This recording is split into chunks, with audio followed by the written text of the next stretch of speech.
Welcome back. Good to see you again on In the Big Inning. And today I would like to talk about one of the lesser known players in Jewish baseball history, Sammy Bohne. Bohne played mostly in the 1920s, and he holds a few important places in Jewish baseball history. He was born Samuel Arthur Cohen. In the early days of baseball, a lot of Jews changed their names. As a matter of fact, Sammy Bohne was the fifth early Cohen to change his name. A couple of years after he retired, Andy Cohen joined the major leagues, and he was the first to keep the name Cohen. It's a little uncertain as to when Sammy changed his name from Cohen to Bohne. Here's a photo of him with the Milwaukee Brewers, then a minor league team, in 1917, and you can see that has the name Bohne in it. Definitely, in Cincinnati, he was asked by Cincinnati to keep the name because it had a large German population. Now, Jews changed their names in baseball for three reasons. First, and obviously to avoid anti-Semitism by hiding their identity. Second, there was a perception that Jews are not great at sports and not very athletic. And so in order to avoid that stereotype when being considered by major league managers and coaches, they didn't want to have the Jewish sounding last name. And third, and some would say most importantly, they didn't want their parents to know they were playing baseball. So you have to understand that a lot of the early immigrants in the late 1800s and early 1900s, when they came from Europe, a lot of Jewish parents wanted them to be doctors and lawyers, and they thought that baseball was a silly pursuit. So a lot of players would change their names so that if they were printed in the newspaper, especially at a local level in the minor leagues, their parents wouldn't know who they were. So Sammy Bohne, he was born in San Francisco in 1896, and he joined a youth club when he was a kid, and that's where he learned to play baseball. And he spent a little bit of time with the Cardinals in 1916. Then he was the second youngest player in the major leagues. He was really too young at that time. And he kicked around the minors. His contract went back and forth. But he reemerged at the major league level in 1921 with the Cincinnati Reds. 1921 was by far his best season.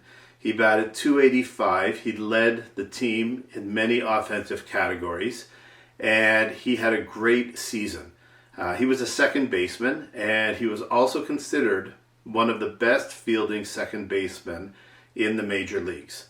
So after 1921, he never quite reached that level again at the plate, although his fielding still remained one of his strongest assets.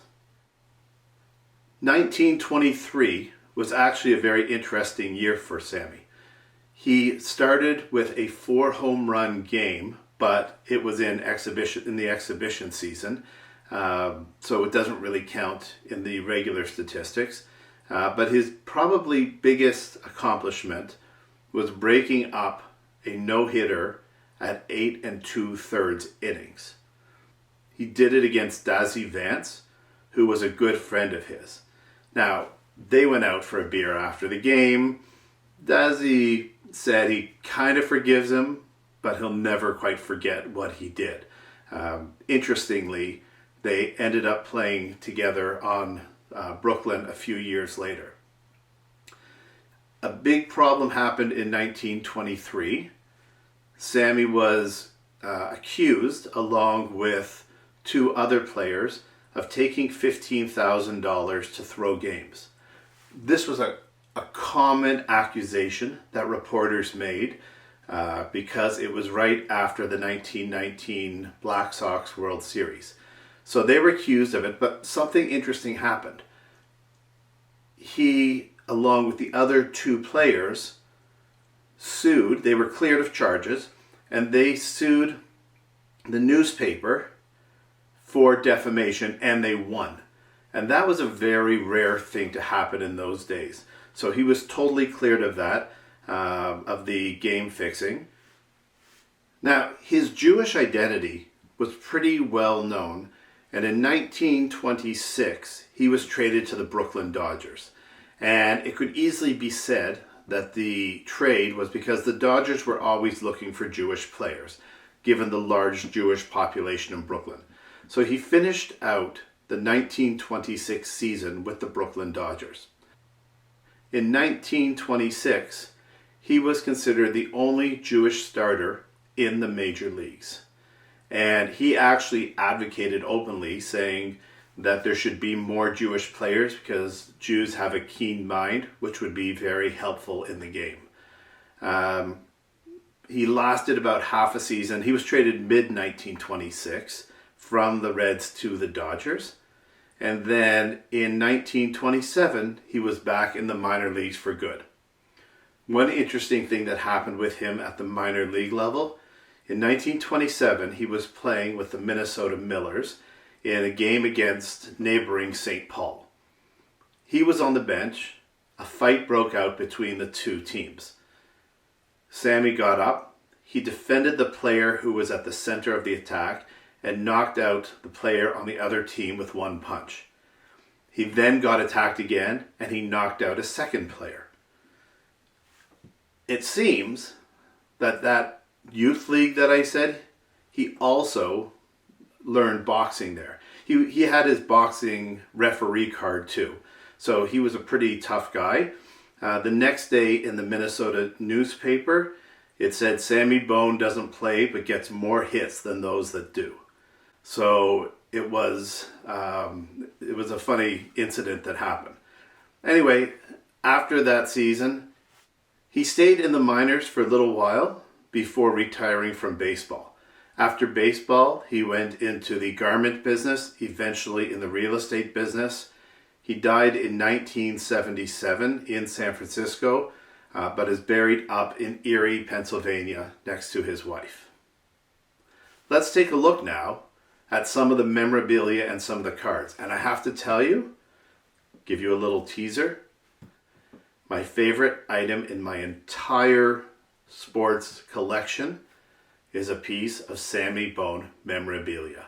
So let's take a look. A nice autograph from Sammy Bohne. This one on an index card. Usually players from that era, they would have signed it a little bit later than in their playing days. And he only put on Cincy. I see he spelled it with a Y. But Cincy, so he didn't put on the other teams. What I did find interesting about this is if I turn it over and you look at the back of the card, somebody wrote on all of his information. The teams he played for, his height, 5'8.5". Looks like his weight, he batted and threw right, and his birth and death dates. So somebody took a lot of care with this. This is a great photograph of Sammy making a leaping catch, although it looks like it's in a practice, judging by the stands and the player behind him. This most likely would have appeared in an encyclopedia from that time, like an annual yearbook, or possibly a newspaper. What I find ironic about this is, as we said, Sammy Bohne changed his name in order not to sound Jewish, and if you look at the bottom of the description, it says infielder of the Cincinnati Reds, Hebrew. So they definitely were not shy about saying who he was, but it's a great photo of him. This is a great image of Sammy. It's a type 1 photo, which means that it was taken and produced off of the original negative in the era. They're the most expensive types of photos. And this one is from Orlando. This is taken in spring training 1923. The copyright is to Underwood, which is a top-notch photo agency from that time. So again, just a beautiful, stunning image of him. This one came a little later in the year, and it has a specific story that's attached to it. So it's also a type 1 photo, so it would have been printed during the time period for the newspapers. And the information about this picture is on the back. So I'm going to turn it around So this is the story that I talked about in 1923, where Sammy and two other players were accused and eventually cleared and winning a defamation lawsuit of fixing games. So you can see that this would have been the story that ran in 1923. It's date stamped at the bottom, August 25th, 1923. This one was at the beginning of the scandal, and it says Sammy Bohne above, which is where it would have been positioned in the newspaper. Second baseman with the Cincinnati Reds, who with two other players are alleged to have been approached by gamblers recently on the eve of a crucial series with the New York Giants with an offer of $15,000 each to influence their play. Color to the charges, it is said, was added by the fact that the Reds did lost 5 straight games in that series. And it says there's going to be an investigation. So this is really a beautiful piece. Another item in my collection that speaks to the prominence of Sammy Bohne in his day. This is a page from the Marshall Wells Company catalog selling baseball gloves and selling player models. So at the top is Dazzy Vance, a very well-known player. And you can see in the bottom right, there is a glove in the model of Sammy Bohne. So obviously he would have had some prominence in those days for people to want to get a glove with his name on it, selling for the very, very high price of $7.50. So maybe people really wanted him because it's one of the more expensive ones on the page.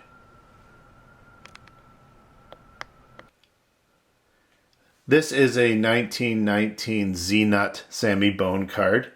A little about Z-Nut. They were making cards on behalf of a candy company. They operated from 1911 to 1938. So they were actually the longest continuous card making company until Topps came around. They operated out of the West Coast, and so their cards are usually minor league cards. And this one is from the Pacific Coast League, which was their most common type of card. Some of the cards are so remote that we don't actually have a checklist of all of their cards. So this one is a great sample from 1919. It is pretty beat up. It's got pinholes and you can see the fraying around all of the edges and corners. But it still is extremely difficult to find in any condition. I found this one at the National. Bohne was in the 1916 set as well. Another great card from Sammy Bohne is the 1922 Nielsen's Type 2 card. So in that year, the candy companies continued to produce cards, and Nielsen's produced 2 cards, a Type 1 and a Type 2. The Type 1s would have the number down at the bottom, so this is a Type 2 card. And at the same time, American Caramel in the US was producing an identical card. So if you look at the back of this card, you can see that it has the Nielsen's advertisement on the back. So you know that it's one of the Nielsen cards.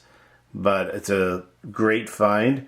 And again, very tough to find the Nielsen's. There's a lot of imitation cards out there. This one was reprinted many times. So there's cheap $5 imitations of this card. So another great card that I like in my collection. This is my favorite item in my entire collection.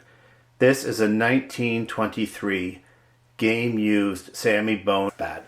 And what I want to do is show you some of the amazing features that are on this bat that you would never see around today, and even in those days were very hard to find.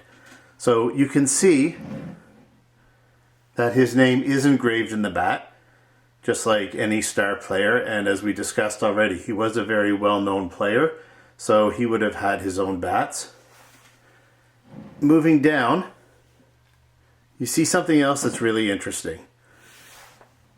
You may not notice it at first, but there's a number 250 engraved in the bat. The highest rating that Louisville Slugger gives for the professional bats is 125, and it almost always has been.